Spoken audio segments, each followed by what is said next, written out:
The chicken wing type techniques can be very effective for controlling and using for a come-along technique.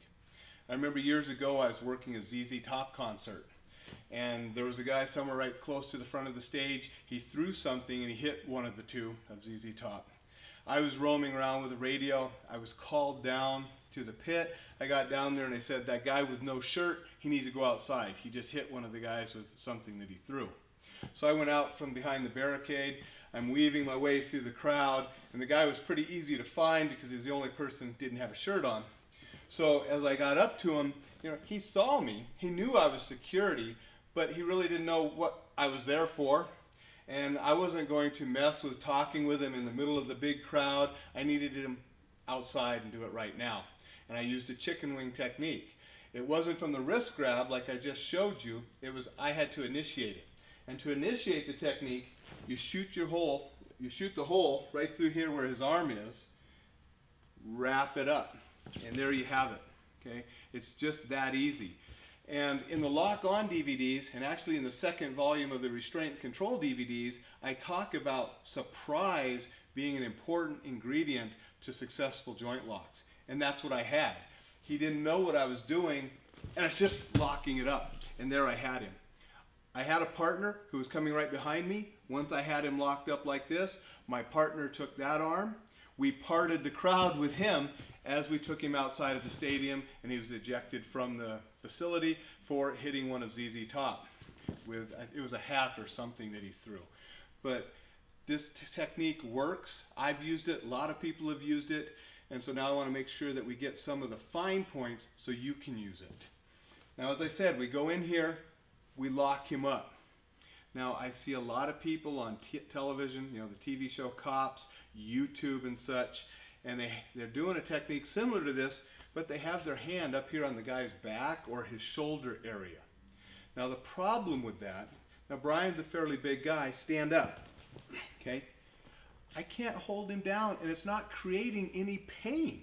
The only reason he just bent over now is he let me bend him over, because you're not going to bend a person over or keep him down with pressure on the shoulder or back, especially if they have any strength in them. I need to move out here, go ahead and go down, where I'm here, now stand up, right? Okay.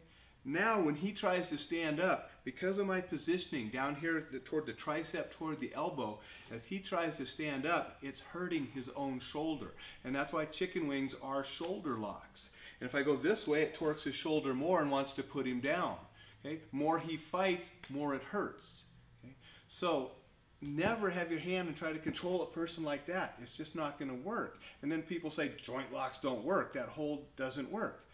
Well, it's because you're not doing it correctly. You do it correctly, you have him in control. Now, like we talked about earlier about having the power position, I don't want to be doing a technique out here either. Now he can get his arm and escape. Nor do I want to be just completely sideways with the guy. Now he's almost behind me. It's out of my power position. Now if he's strong, he stands up. Now he has me in a joint lock. Okay? So it's very important that we keep him here where we're strong. Keep that arm bent. Keep it up here. I'm using my body to keep him from being able to straighten it. Now I can take him outside. If I have a partner on this arm, great. We both escort him.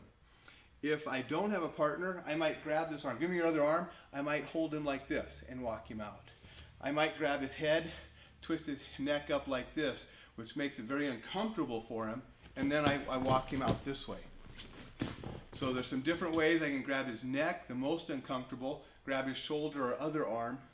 Okay? So we can do any of that to take this guy outside.